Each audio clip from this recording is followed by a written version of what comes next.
Hey,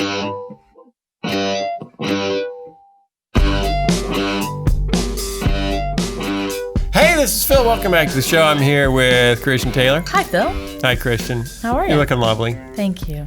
That's a very subtle pink. Such a soft, happy, springy pink. Thank you. And Sky Jitani. Sky, you also are looking lovely. I'm back in black. Back in black, and it's good to be back. He's back in the 80s rock and roll scene, apparently, because he went to a great concert on Saturday night. I got to see U2 on Saturday With all night. the other 50-year-olds. Middle-aged people in Chicago. Yeah. Oh, man. Hey, it's a podcast. What do you know? Hey, it's a podcast. Hey, we got video. Hey, it's a podcast. So Landon here. The Phil Fisher podcast starts right here. Oh, we'll talk to Sky. Hi. And Christian, too. Hi, Phil. Sky got to go over the weekend and see you too. And I see you too. Hey, it's a podcast. Landon here. The Phil Fisher podcast starts right here. The Phil Fisher podcast starts right here. Did you see Jason? Jason's going like with his head. Yeah, Jason's head banging. Go, Jason. Go, Jason. Go. Hey, did you clap? Yeah, I did. All right. I was talking to Sky too much. I know to you notice. were talking to Sky about the fate of the world. He has some really good points. Yeah. Occasionally I stumble onto one. A good point or two. Yeah, so you got to go see U2, and you were in New York. You got to go to a big fancy wedding in New York. Big fancy Jewish wedding in New York. That's I bet that was fun. awesome. It was interesting. From the Jewish wing of your family. I now have a Jewish wing. This is new. Yes. How did this happen? My cousin on my mom's side married a woman who's Jewish, and he converted to Judaism just before the wedding. So now it's a little Ivanka action. Yeah, I suppose you could say that. Yeah. What leads you to do that? To what? To Love makes you do funny things. To things. take the religion, if you're irreligious, because he was irreligious. So this is on my mom's I would side. say Ivanka Trump was probably somewhat irreligious. Probably. And then married and then said, hey, I'm going to be Jewish too. What's interesting about my cousin is it's on my mom's side, so the American side. Yeah. And his dad, my uncle, also married an Indian immigrant. Yeah. So my cousins on my mom's side are also half Indian, No way. half Scandinavian. So he grew up So there's with something in the gene nominal pool Christian of your and- mother's family that's drawn to Indian men. Well, actually, the three siblings in my mom's family, they all married immigrants. Two of them married Indians and one married an Italian immigrant. So they all married foreigners. That's interesting. Yeah, it is. Well, that doesn't tell us how your Jewish cousin was, now Jewish cousin, was open to becoming Jewish. I haven't had that conversation with him. I don't know the whole story, but his fiance, his wife now, very nice, wonderful. I'm going to take a gamble. Grateful to go to their wedding and celebrate with them. I'm going to take a gamble and guess. What? You're going to say something that he can't respond to because these are family members that might be listening to the podcast. Yeah, but he said he was going to talk to him about it. At some point, I mean, they live in New York. I don't know that see he's him going to every day. report back to us. And this is what my family said. But don't tell anyone. It's a family secret. All right. All right. We actually, yeah. I was just saying, if you ever have a chance to go to a Jewish wedding, Do it. do it. Hava Nagila. Was there Hava Nagila played? Oh, yeah. And the And dancing they were around on the Breaking of chairs, the glass. the breaking of the glass. They were on the chairs. And this was like a big, fancy black tie wedding. What's more like a party? Your Jewish wedding experience or a good old Midwestern evangelical? Or your Indian. I don't. Okay, I've You've been been to an I've Indian been to wedding. Hindu weddings. I've been to Jewish weddings. I've been to evangelical weddings. I've been to Yeah. Roman Catholic weddings. I've been to all kinds of weddings. I'll be very honest with you. Yeah. In general, the only weddings I have found to be outrageously boring. Yeah. Or evangelical Christian And weddings. some of them are great. Most of them are great. But among all the weddings I've been to, the ones that I would put at the bottom would be Midwestern evangelical weddings. Right. Well, we're afraid to party. I remember being at one. I won't name names. This was many years ago. Mine. A friend of my wife's, I believe. It was the reception was at a hotel with ballrooms or whatever, and this wedding was dry, so there was no alcohol. There was no music. No No music. And what made it hard is the ballroom next door had a big thumping band and a lot of, and that you could hear it through the walls. You could And hear the fun. Yeah, and we're just eating there in silence. It felt more like a funeral. Could you even ring the bell during the glass and make them kiss, or was that I think also that was banned? probably it. Well, so what would rank at the top of all the weddings you've The been to? Hindu or Well, the Jewish? I'm trying to think back or the to Catholic? some of my cousins in India. Their weddings last like a week. Wow. So it's just every night there's another party at another establishment. Hey, and that's too so much for me. I couldn't. Big handle long. that. Those are exhausting, but lots of fun. Do any involve going to an amusement park and going on roller coasters as part of the wedding? None that I've been to. No. I'd like that. Yes, you That would. would be more fun. That's probably a better metaphor for the married life, anyway. It is. Okay, did you know? This is big news. I think this is big news. Going to church might be good for your health, says a new Vanderbilt study. According to a recent study by Marino Bruce, that's a person. Marino Bruce. Shouldn't it be Bruce Marino? No, it's Marino Bruce. There's a comma that's missing in there. Something's wrong. Vanderbilt University professor and the associate director of the school's Center for Research on Men's Health. How many centers for research on men's health do you think there are? Probably a lot. A lot. Really? Yeah. Oh, they're still there. They're still not eating right. Next. Okay.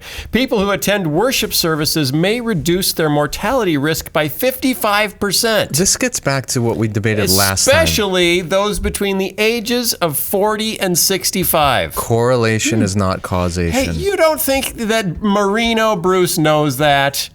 You think you I'm know sure. more about doing I'm- research than Marino Bruce? But my guess is that men who go to church regularly probably also have other aspects of their lives that correlate with a healthier lifestyle. But I don't know. Hang on. I was just reading Proverbs this morning, and it does say in there. When it quotes Marino Bruce? It doesn't quote Marino Proverbs Bruce, but are not promises. I Remember know that. Okay. I know they're not promises. Actually, I know that you have to take all 3 wisdom books as one sort of unit. But it does say in the Old Testament wisdom that If you go to live church, you won't die. If you live a righteous life and live by the laws of God, you have a better chance of, Okay. living longer. Here's the deal. They collected data on more than 5,000 people. And it's not just men. It's not just men's guy, even though he's the center or the director of the men's poke at the men department. Those who did not attend church at all were twice as likely to die prematurely as those who had attended a worship service in the prior year.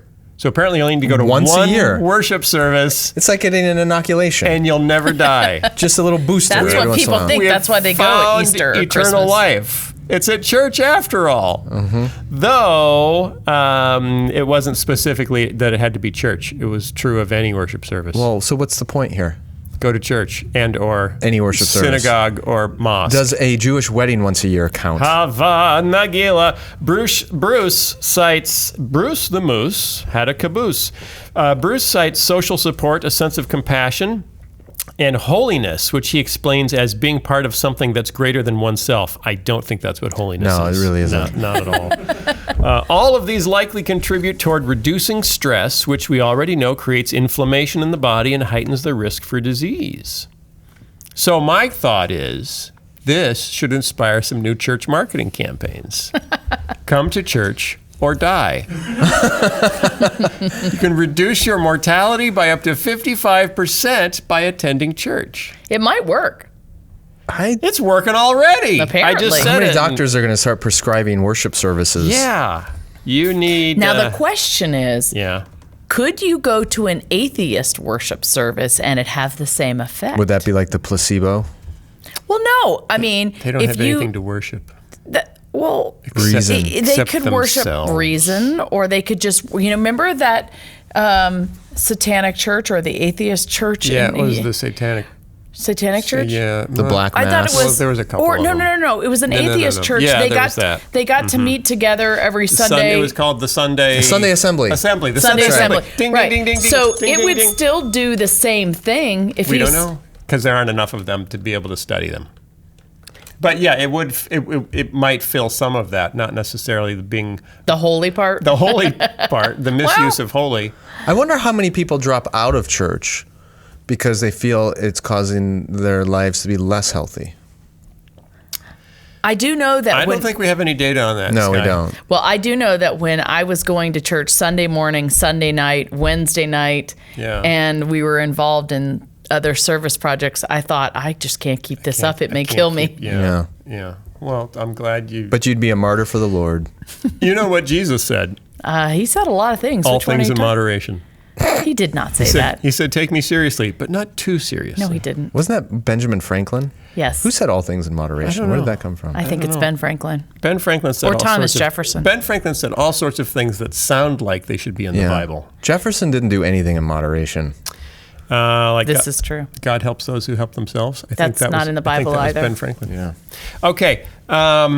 Why? This was interesting in the last couple of weeks. You know Donald Trump. Have you heard of him? I wish I hadn't. He's in the White House. He pulled out of a certain accord. Were you Yeah. aware of that? I'm very aware of because he that. cares more about Pittsburgh than Paris. The Honda So that's Accord. good. It's good to care about Pittsburgh. It is. I actually really like Pittsburgh. Yeah. I just don't care about the climate of Pittsburgh. I care about Pittsburgh, not the climate. Because we don't care about climate.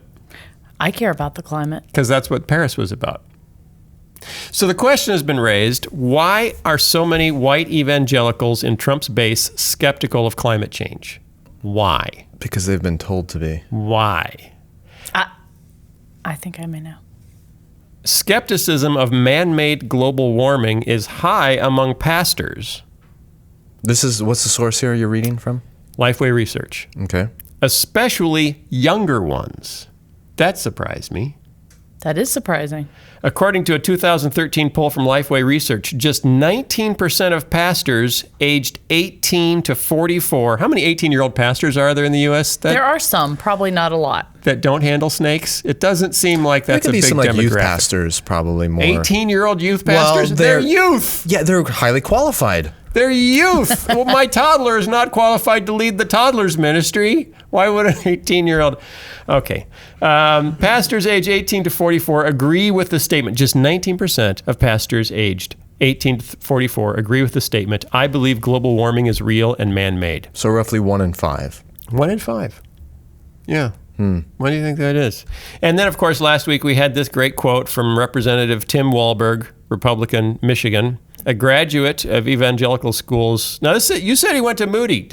Yeah. He went to Moody? Because this says he went to Taylor and Wheaton. Before Moody was a degree issuing school.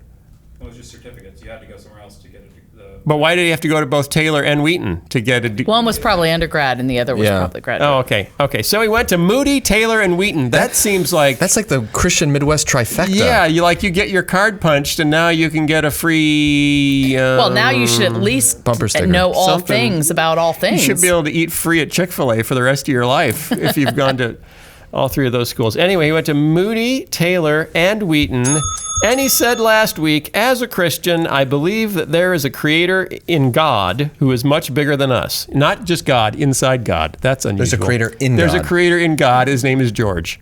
George the creator. Wow. There is a creator in God who is much bigger than us. And I'm confident that if there's a real problem, being global warming, he can take care of it. Now, okay, He can take care I'm of it. gonna say two things here. Okay, I want to hear the Number Just two? number Can one. I hear the second one first? No. Number Oh. one, I actually completely agree with that statement. Okay. But Yeah. number two, couldn't you make that same statement Yeah. regarding literally any problem in the universe Hitler could be a big problem, to but not take any responsibility yourself? I think God can take care of Hitler. Right. This was going to be my exact reason why I thought that was what our base believes. Yeah, Yeah, because I grew because up. we think God will take care of it. I grew up thinking, I mean, I can remember saying maybe even to Sky at some point, well, what does it really matter? We know how all of this is going to end, whether How? it's, How's it all gonna war, end? this or that, or climate. Well, what I would have thought before was... Rapture. Yeah, well, like this Rapture. Earth is going to go to hell in a handbasket. It's all going to be That's destroyed. what a frog says when it finds itself floating up toward heaven. What? Rapture. Okay. Thank you. Thank you very much. Anyway, it's all Where's the rim shot, people?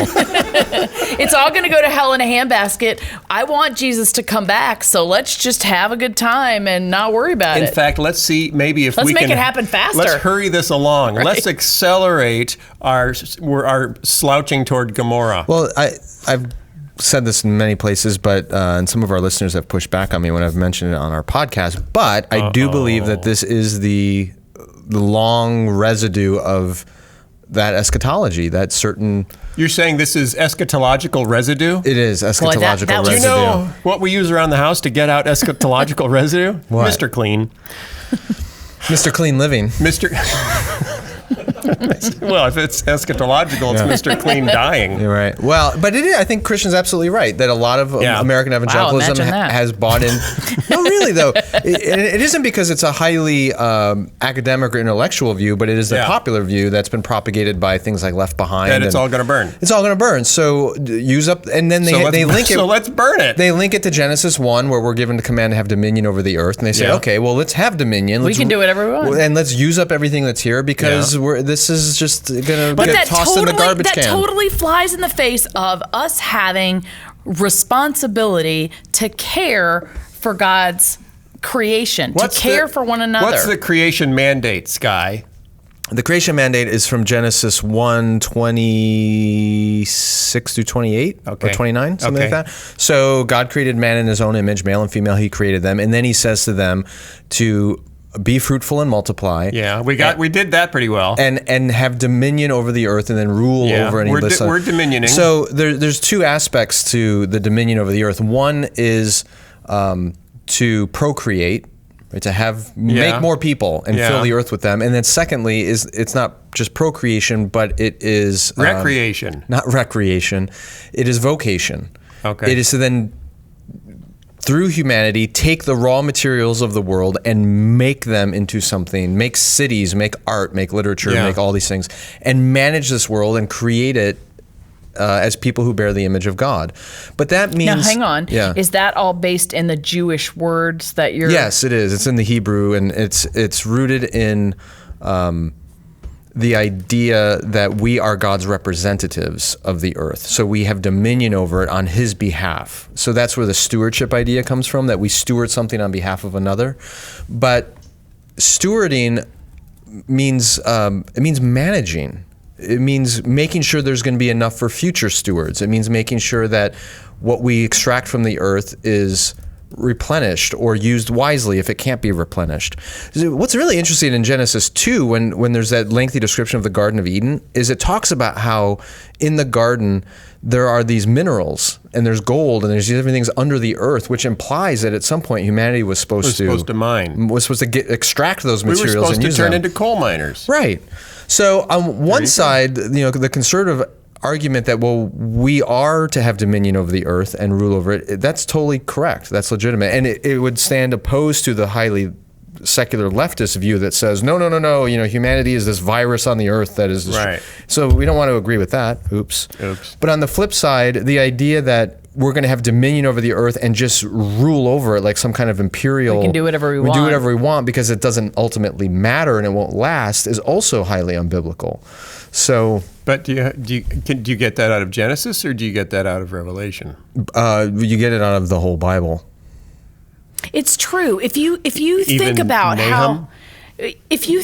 how God, whether it's in the Old Testament or New Testament, talks to us about how we are to care for one another or even animals, it's clear that we are to care more about these things than we are ourselves. Do you know what I mean? Yeah. Well, having that view is a very selfish view. I'm going to do what I want to do because I want to do it, and it really shouldn't matter because I'm told I have dominion over it.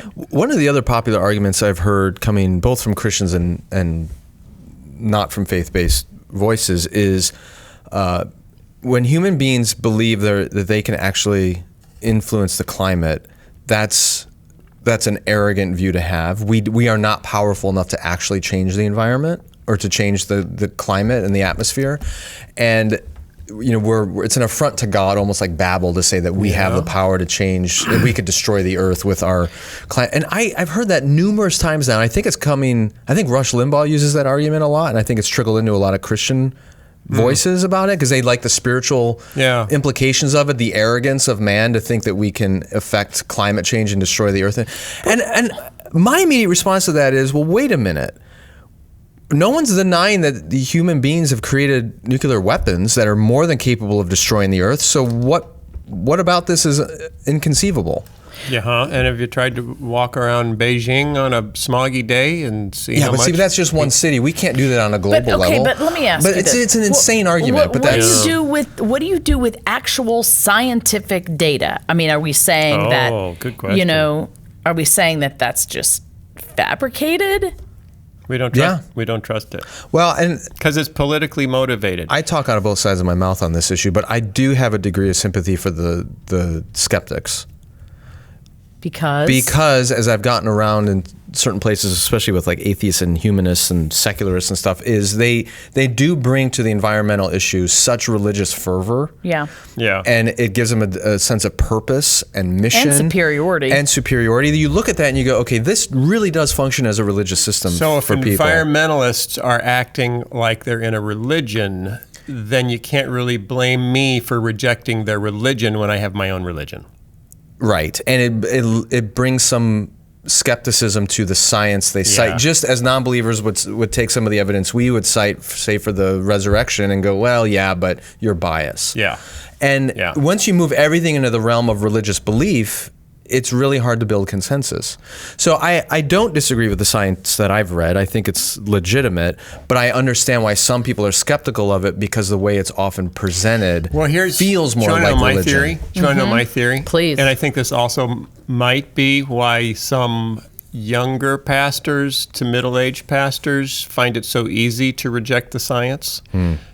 Because we've been practicing rejecting evolution for so long. And my generation, young Earth creationism really became popular and prevalent in popular Christianity starting in the 1960s.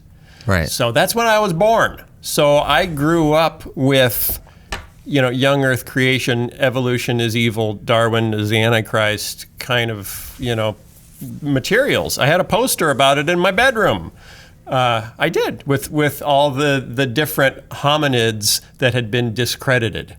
They made a poster? Yeah, that was a poster. Yeah, showing these didn't you have? I had Farrah Fawcett Majors and the discredited hominids poster. I had Farrah Fawcett and Bucky. Why did you have Farrah Fawcett and Majors? Bucky Dent? I liked her hair. Yeah. And so I did my hair like hers, and so I thought she was really cool, and Bucky Dent. So they were on my wall. Did you like Bucky Dent's hair too? Who's Bucky Dent? Bucky Dent played baseball for player. I don't even remember who he was at the time. Maybe the Oakland. Sounds like a Warner Brothers character. But anyway, I'm a generation or a decade clearly behind you guys. Right. So, but I didn't have that poster. Even I grew up with a sense that scientists have an agenda. And they're trying to take away my faith, and that's their agenda. So I have to learn all the reason. This whole poster, for example, was just these are places where scientists have been wrong, and it's a map of all the places they've been wrong, so that you can say, and they're wrong about everything. Yeah. So then you get to climate change, and it's very easy to say, oh, those are the same scientists who think we came from monkeys. Well, and the irony is, science is predicated on being wrong.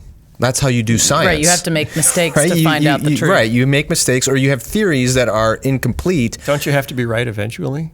Well, that's how you get more and more right, is by making assumptions Christian and testing them. And then I just want to know, what is the middle ground? Because I agree with you, and I agree with you. I had that exact same experience growing up in regard to science. And as I've gotten older, I've had to really not just take in what I've always been taught, but critically think about what the truth of a matter is. And so there's got to be a middle ground response as a believer that I can take. So show me the way. Well, this is interesting. This is a separate story. There's a new Gallup poll. Gallup has been polling people in America, asking this question every year since 1982. The question is, they ask U.S. adults to choose between the following views of human origins. View number 1, human beings developed over millions of years, but God guided the process. View number 2, human beings developed over millions of years, but God had no part in the process. And number 3, God created humans in their present form within the last 10,000 years. So we appeared recently exactly as we are because of God. Ever since 1982, that has been the number 1 answer for American adults, by far. Still is. Is that what they're saying? The newest, this year, that is now tied with human beings developed over millions of years, but God guided the process. Those are both at roughly 38%. Ironically, the God had nothing to do with it, it's all just natural, has been stuck at about 19%. In fact, it hasn't budged in 5 years. But where do they ask these questions? Because I've never been asked these questions. Just because you don't get asked doesn't mean no one is polling anyone. Well, you know how many people are in America? Where do they do the polling? Have you ever gotten yourself polled at like a shopping No, mall? that's been why I'm polled. asking. Where I was I've never paid been polled. to get polled Well, at a shopping polling mall. is in trouble as a form. Of the election? Yeah. No, because people don't have landlines anymore. It was mostly related to landlines and publicly, available phone numbers, random phone numbers. Anyway, what's interesting there is that over the last 5 years, the young Earth, reject evolutionary science completely view has dropped from 46% to 38%. Despite the Creation Museum. And the Ark Encounter, God helped in some way, even if it took a long, long time. It's shake and bake and God helped. Oh, I can't believe you can remember that commercial because that was from when I was a child. Stop. Has roughly doubled in the last 5 years. Or increased by 50%. It's Stop it. theistic evolution and God helped. Stop it. But the pure evolution has stalled over the last 5 years and hasn't increased at all. Isn't that interesting? You were going to make a point about... So my point is maybe it appears that more Christians are finding a way to hold science and faith together. Or Sky has a more discouraging, a more pessimistic view. I do. But no, this would be the argument of some of the leading voices on the young Earth side would argue, no, people are shifting from a young Earth creationist view to a theistic evolution view, and it's just a matter of time before they end up in an atheist evolution. So they're saying they're losing their faith. I know it's not happening, but they're going to go, see, it's starting. This is their moving. It's not happening. It's for 5 years. It's not happening. I know, but I'm just saying that's what they're going to say because that's their argument. Scott. It's a slippery slope argument. So I wonder if in 5 years from now we start to see that a little more around climate science, where the people who say God knows everything and will take care of everything and we don't have to worry. Burn, baby, burn. Why don't they say that about like healthcare or taxes? Or illegal immigration? Yeah, that's a great one. Illegal immigration is a big problem, but God can take care of it. He's known for building walls. God is? Well, he takes them down from Jericho. He builds them in Jerusalem. He's all about walls. The Great Wall of China. Was that God? I don't know if it was ours. That is so intellectually disingenuous. You are right. It is impossible to take someone seriously who says God can take care of, the climate, and but it's true. He can. It's just very easy to see the ridiculous of that when you say, "Oh, I'm pointing my car towards a tree. That's a big problem, but God can take care of it." How about we make that argument regarding the Second Amendment? The big argument from conservatives is, well, if you take away people's guns, then only bad people are going to have guns, right? But God can take care of it. Why don't we let's get rid of the guns and see how they feel about that? Or let's give everyone guns and let God take care of it. So here's my question. Okay. At the root of that, so let's just narrow the scope and talk about climate change and the attitude that God can take care of it. We don't need to be responsible or worry about the climate changing. What is at the root of that belief? Is it sticking the head in the sand and not wanting to take responsibility? Is it? I think it's purely politics. I think to give an inch on climate change would be to give an inch to the left, would be to give an inch to the Democratic Party, and there are so many people in this country who have so solidly identified Christian faith with conservative politics that anything that is aligned with the left has got to be opposed to Christianity. So they just don't want to give an inch on this. Speaking of opposed to Christianity, a new single called Strangers from a singer named Halsey. Halsey? I don't know who that is. And Fifth Harmony's Lauren Jauregui. You sound like John Travolta. I can't have my glasses on. Explicitly croons female pronouns and sensual lyrics to and about women. What?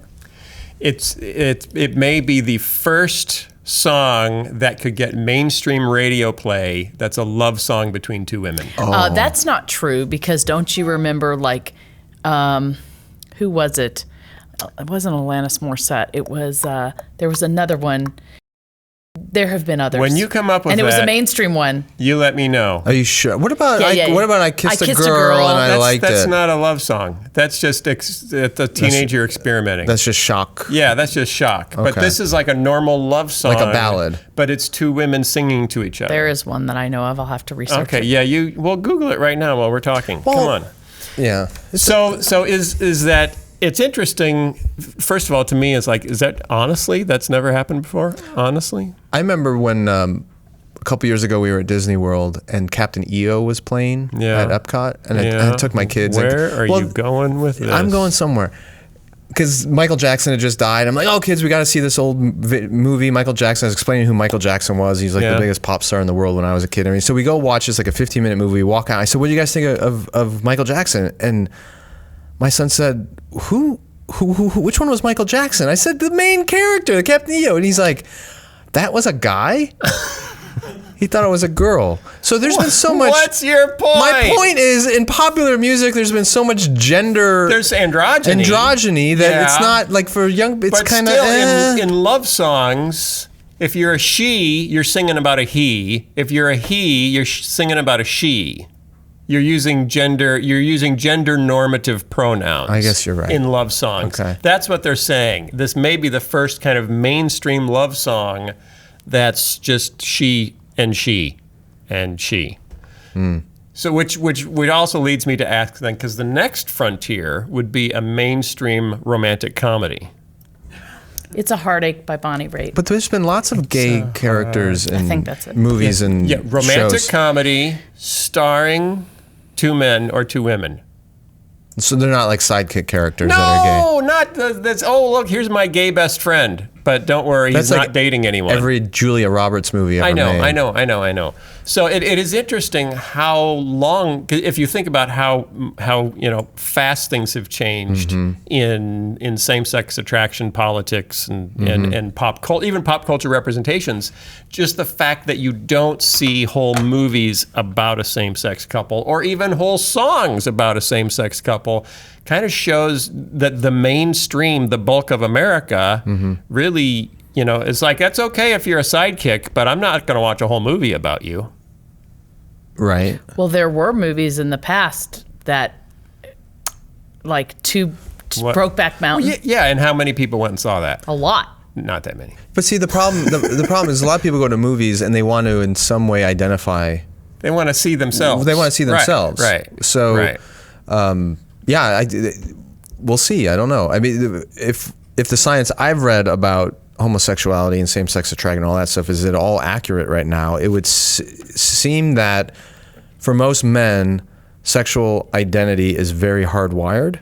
It's just you're gay or you're straight. That's just kind of how it is. But for women, there's evidence it's a far more fluid kind of thing. So if the culture has shifted and continues to shift in the direction it's going, you could see a growing population of gay women over the next 20 years for whom there may be a market for movies like that. Both of the women singing this track consider themselves bisexual. So they don't consider themselves gay. They're just fluid. And so this happens to be a song. So they could then, on the next song on their album, could be about a guy. Right. And it's harder to imagine a guy doing that on his album. Right. This time I'm singing about a fella. So next time I'm singing about my horse. What is your point about bringing You just this never know. up? I'm not going anywhere near that one. The world is changing, Sky. You're Christian. I am Christian. Christian, the world is changing. And our guest canceled for today, so I have time to fill.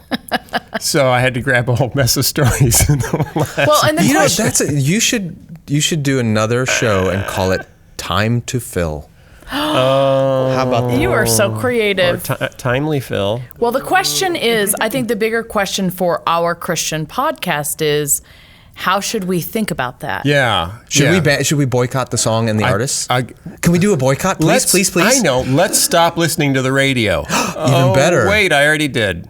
Oh yeah. Does anyone listen to the radio for music? Does SiriusXM count? It's on my radio.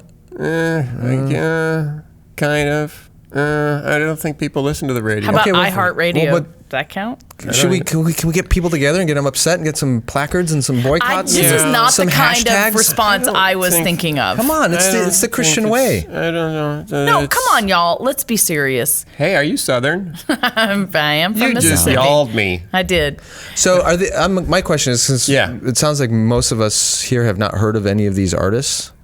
What a shock. Oh, they're mainstream. Are they? Halsey is. I know Halsey. Halsey? Are they doing this for the publicity? Because if you're the first one to have a same-sex love duet, If it was a positive, if it was considered a way to boost your career, wouldn't it have happened years ago?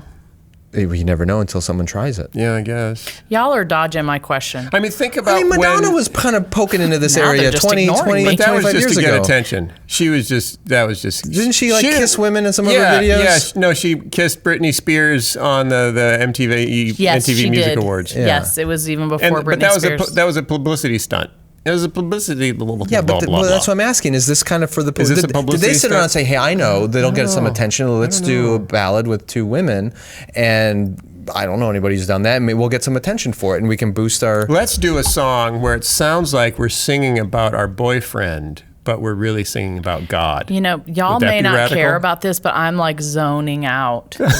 I'm not even listening. All I hear is blah, Okay. blah, blah, blah, blah. Because you know what really matters? What? Is how do we as What? Christians think about this? What are it's you the- thinking that we need? Why do we need to care about this? I don't know that we do. I think God can take care of it. I think it's just I was actually surprised that it's taken that long. If we're in a culture that has reject gender norms, why has it taken that long? And so I think that's interesting. I think it's interesting that it has taken as long as it has taken. Same thing with romantic comedies. There are no mainstream same-sex romantic comedies because the market doesn't want it. Rom-coms. Rom-com, two guys. Understand that. Yeah, okay. That's all. Well- I'm sorry if that's not interesting No, enough no, for you. no, I'm no. not sorry if I'm sorry if I'm not holding your attention. No, my thing is when you bring up stuff like that, Yeah. I listen to this podcast because I really want to know how to think about these current political or cultural things Christianly in a more not you guys are joking around and you're saying, hey, let's boycott this and boycott that. Clearly you So don't that think that's the might response. imply that we don't think that's Correct. Right, yeah. But you're not offering Sky, what's the appropriate response when you're appropriate you're in the car listening to the radio, this song comes on, two women singing with all female pronouns. They're singing with female pronouns, kids. And your kids are in the car and they say, "What are they talking about?" Your cute little tiny children. "What are they talking about, Papa? Not that small. Papa?" You know, normally when something comes on the radio and any of the lyrics I find to be inappropriate, I Yeah. turn the station. Oh, and then they say, "Hey, why'd you turn the channel? What was wrong with that?" Sometimes I just tell them. Women shouldn't sing about each other. No, I don't. I mean, it's. But these, I'm having, especially with the older two kids, I'm already having plenty of conversations about Yeah. these issues. Yeah. So it's not. Okay. It's just they know this is what's going on in the culture, and they see it, and it's just part of the fabric of what we live in now. I do think, though, to get to Phil's point, why did it take so long? There is an application there, and if you're right, Phil, that it took this long because there wasn't a strong market for it. Yeah. It again shows that a lot of these cultural changes are driven by economic decisions. Yeah. So Christians need to figure out that if they want to have influence on the direction of the culture, that influence comes through the marketplace. Right. Well, movies. Okay, movies. There have been gay and lesbian film festivals for 30 years.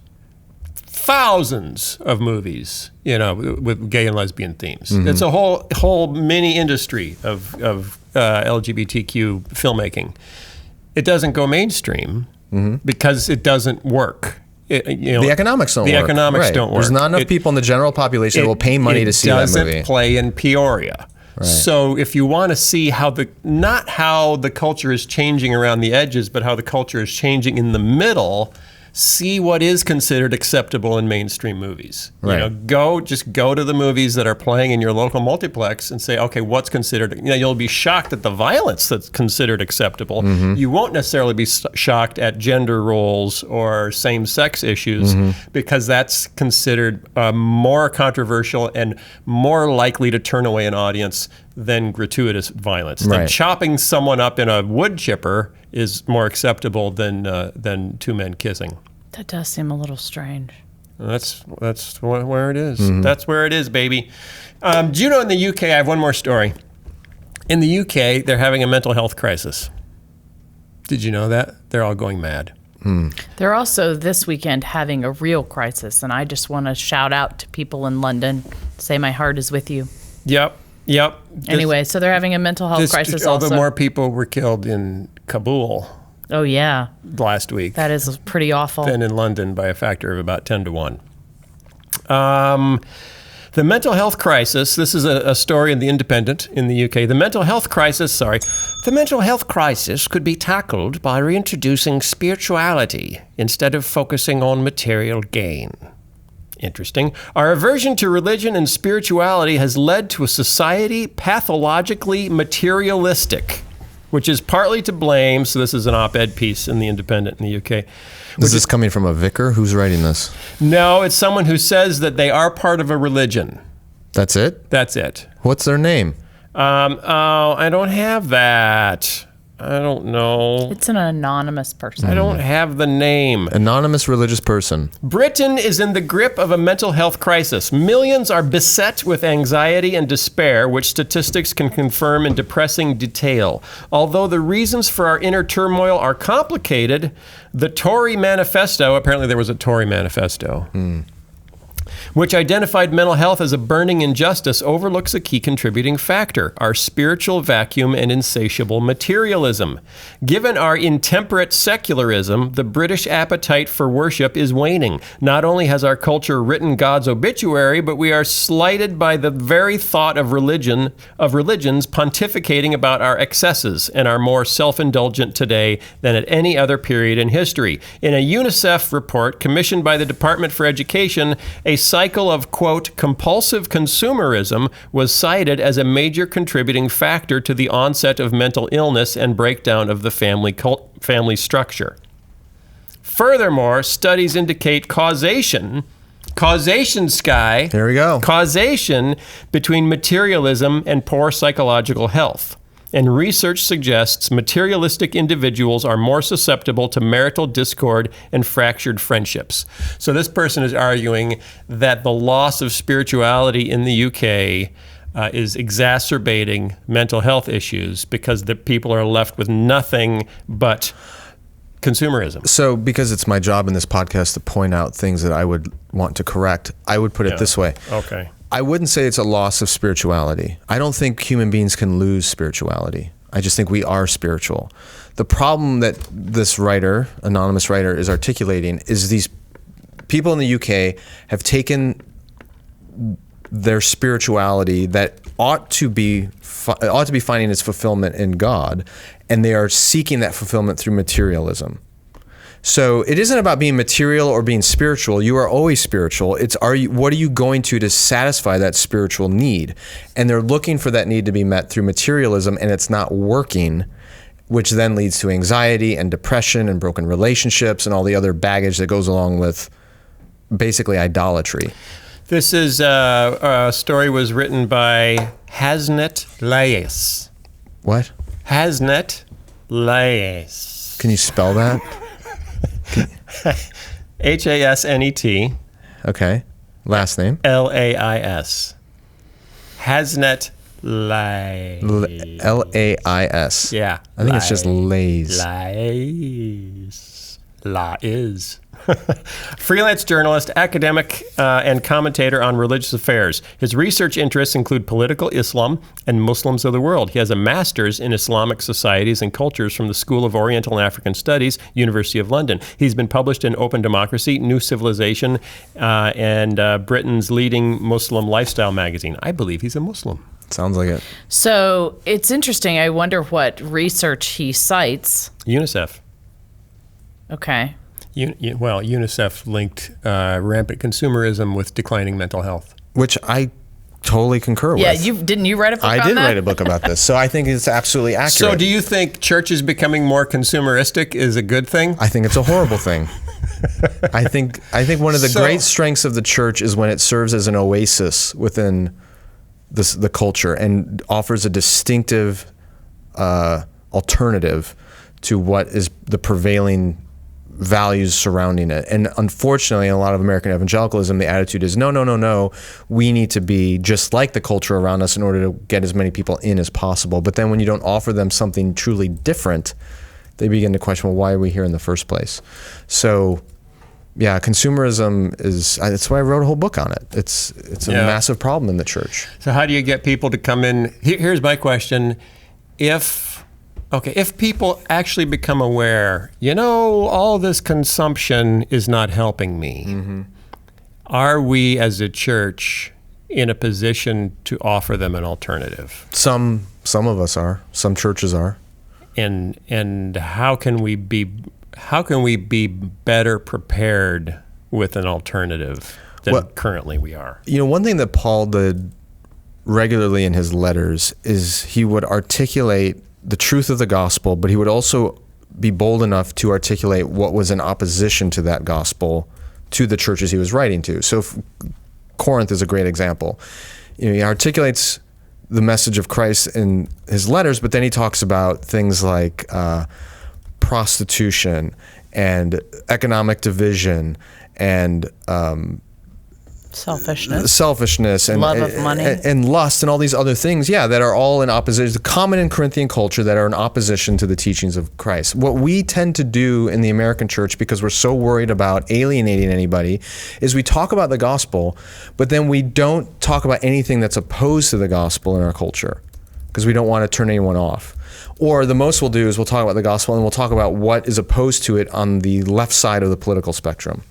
And there are certainly things there, like abortion and other things. Yeah. But what we need to do is take a step back and go, okay, here's the message of the kingdom of God, here's the gospel, and here are all kinds of things that exist in American culture that are in opposition to it. And by the way, probably the single most dominant force in American culture that has shaped every one of our lives is consumerism. Yeah.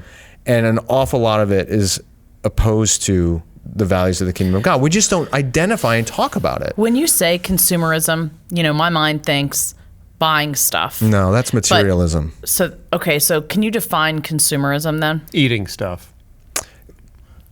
Materialism is getting your significance and identity through the things you own or purchase, whatever, and that's a problem. It can be, but materialism in and of itself is not consumerism. Consumerism is a way of viewing the world.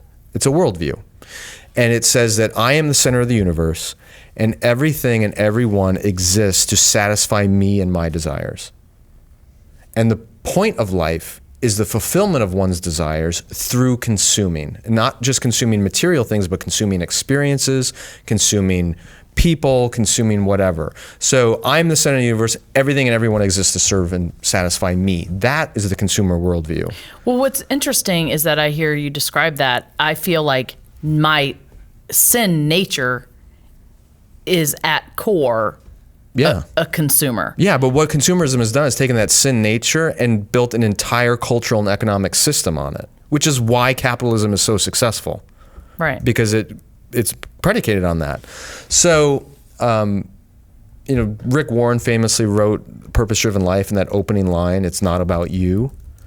He's absolutely right. It's not about you, but pretty much everything in our culture that we encounter reinforces that it is all about me. Well, and right now in the climate of our culture, what I feel like there is such a drive. Like, I feel like the reason we elected Donald Trump and what we're saying in that is we do care about us above everything else. Mm-hmm. And we care about our pocketbooks or getting our jobs back. Or, to me, it feels extremely self-serving and only me focused or us focused. Yeah. And that has become more important than the way we treat each other or the way we treat the world or the way we treat the climate. Yeah. What you're describing is a loss of virtue.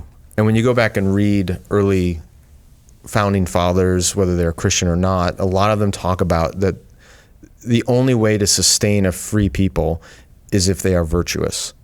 by virtuous meaning they are not self-centered. They are willing to give themselves for their neighbors, for others, and to a higher ideal. And what Earlier, before we started recording, you and Christian were talking about that you feel America in the 19th century was more fractured and less unified, and only became unified more after World War II and the post-war boom, and now is fracturing again. But the sense of a unified America is not the permanent state, or not. Yeah. Can you explain that? That was such a good. There's a common idea that if you study American history, that prior to the Civil War, people did not. What people would say is the United States are. Because it was seen as a conglomeration of states, and people identified with their state. I'm from Virginia, or I'm from Illinois, or from I'm New a York. Virginian. Right. I'm a Mississippian. And all of that, because from the founding of the Republic up to the Civil War, there was a constant debate between a strong federal government and a central identity, the United States, really represented most by Alexander Hamilton, and he's obviously got a lot of fame now. And he's hot. He's very hot right now. And the opposing view, which was represented by Thomas Jefferson, that really focused on states' rights and a more parochial, less cosmopolitan view of things, where it's all about my community in the states. And that tension between federal and state power went on for about almost 100 years and came to a boil with the Civil War. Yeah. Right? And I remember that. Right. After the Civil War, people stopped saying the United States are and started saying the United States is. Unless you lived in Mississippi, where basically. So we entered into the 20th century, the late 19th, early 20th century, with industrializations happening. We have a greater sense of unity because the Civil War is behind us. There's still all kinds of problems. I'm not trying to minimize that. But you had globalization begin to take off with World War I and World War II, where suddenly Americans are thrust onto the global stage, and we go overseas and fight wars not as Virginians, but as Americans. Yeah. And we're in units with other soldiers of different backgrounds and heritages and colors, and we are identifying as Americans. Then you have the Cold War, where there's this global scale conflict between the free West and the communists are coming. The communists right, we had the coming. shared enemy that united us. And at the same time, you had the emergence of television. And in the 20th century, for most of the 20th century, television was a very unifying media for our culture. We all watched Johnny Carson, or we all watched Walter Cronkite. There were only a few news outlets. So that kind of gave us this temporary sense of real unity, national identity and cohesion. Everyone watched the Super Bowl. And now in the late 20th century, early 21st century, all that's breaking down because media is so fractured, and we have a bazillion different outlets through digital communication, and everyone watches a different cable news network, and people are beginning to identify more and more again, not as Americans, but as an African American or European American or alt-right or Asian American or LGBT American or evangelical American, and it's all fracturing again, not necessarily just on a regional level, although that's there too, but by an interest group, right, which the Democrats are now realizing has been a poor strategy for their own coalition, and the Republicans are figuring it out slowly too. But the question is, what will bring us together again? Consumerism. Well, we all want a Tesla. The question, what does bring us so together my again? point is we're reverting back to You're pre-Civil War American this ways was of thinking. our natural, like it was an anomaly for us to be this united as a 200 and something. And up until the World Wars, even up until World War II, the newspapers were highly partisan because there were so many. There were so many newspapers, and they were funded by the people who were fighting for one point of view. So the notion of a fair and balanced press is also relatively new and kind of came with television, with unifying all these different voices down to just Walter Cronkite. And you got to remember, back in the 19th century, if you didn't like the way your community was going, there was always the frontier. You could head west and you could do something new, and you could gather with people who were like you and create your own little community. Well, that's over. Right? You can't go any further west. Can't. And, it's true. And now we have to figure out, okay, we are all in this country together. How are we going to make this work? Because we can't just go further west. We can't fight another civil war. What are we going to do? And that's the big question. Well, and I do think there are two, groups dividing. One of them is like, hey, let's get back to this united thing, and let's, see ourselves as the United States that cares about others in the world and our planet.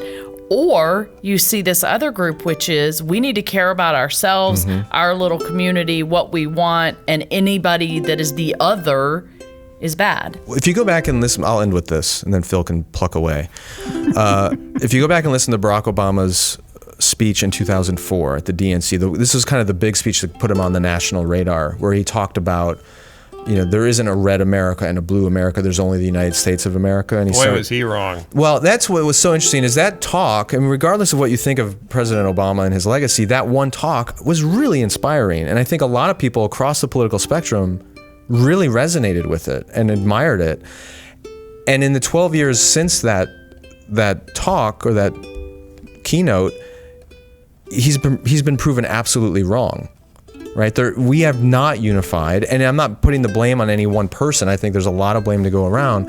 And then you have Donald Trump, who's basically won the White House not by saying we're going to be one America again, but by taking one section of America, one group of Americans, and say the nostalgia you have is what I'm going to run on, and not really care about what any other groups of Americans think about our future. But that's the big challenge: is what will ever unify us again?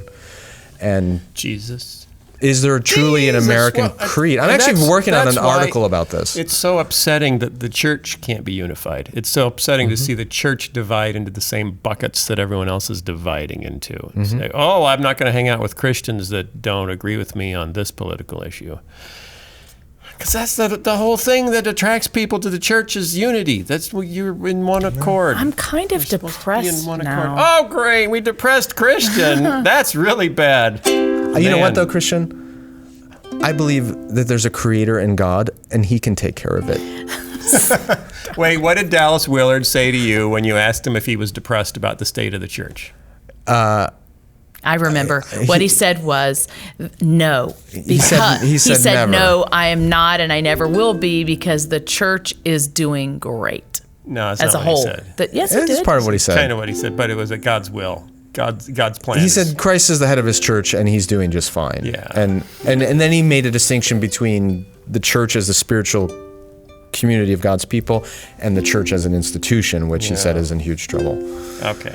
Well, I ultimately believe, and I think we would all agree with this, that ultimately what is true is that God is in control. Yeah. And whatever does happen is for our ultimate good. That does not mean... Oh, good. I'm going to go buy an SUV. It does not absolve us from living responsibly in relationship to one another or to the world.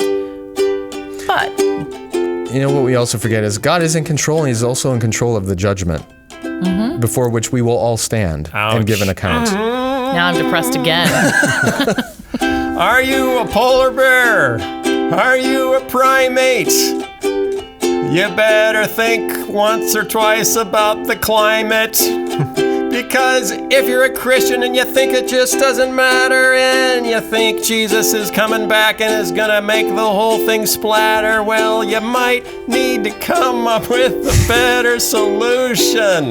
We've got a lot of mistrust of science because of evolution, and we might need a little more reliance on smart people that are studying the science. And we learn from a guy named Haznet, who walks around London wearing a suit for a hazmat, that we can do better than pointing people to consumerism. When we got religion, it'll make them a lot happier to find all about Jesus, cause he's the only one that can see us in our state of deplorable sinfulness. I'm going to turn this into like a whole, like an altar call. Okay, go right ahead. So come down the hall for my altar call, and then hopefully we can unpeel the onion of Genesis and Dominion and all the stuff that Sky was trying to explain to us from the Bible. Okay, in the UK, thanks for coming. We'll see you next week. How's your book, Sky? Book is great. Books are always great. I love books. The book is out. Book is out. How do I get it? There's a couple ways. SkyJatani.com. You go to SkyJatani.com. You can go to what'swrongwithreligion.com. You can go Amazon. to Amazon.com. It's available through Amazon Prime now. And if you want a sample 2 free chapters, you can text Skybook, SKYEBOOK 2. What's the number? 22444? 44222. 44222. Got that? 44. Text Skybook, SKYEBOOK to 44222. Yeah. To get 2 free chapters. Right. And here's another big thing that would be great if you guys could think through. If you have a church or a school or an organization, we are doing significant discounts on bulk purchases of the book. So if you want to give them out to your students or your church or whatever, contact us. You can go to what'swrongwithreligion.com and contact us through there, and we'd be happy to get you rates on large bulk orders. Just because I want to help you out the most, do you get to keep more profit if you sell it from skyjatani.com or what'swrongwithreligion.com? Yes. Yeah. But rather than Amazon. Although, if you're going to purchase my book anywhere, what would be super helpful is to leave a review on Amazon. And I don't even care if it's not a great review because I trust it will be because you're going to love the book. Fantastic. But do they have to read it before they leave the review? not at all. You can just leaf through it, check out a couple pictures, and give me a great That's review. a That'd great be picture. On I your love artistry. that picture. 5 stars. There you go. Okay, we will see you next week. Hopefully we'll have a guest back next week so I don't have to come up with a whole bunch of stories at the last minute and then do a terrible job. See you next time. Bye, everybody. Bye. The Phil Fisher Podcast is produced by Phil Fisher Enterprises and recorded live at Jellyfish Lab Studios. This episode was edited by Jason Rugg and was fact-checked by absolutely no one. For more information, go to philfisher.com.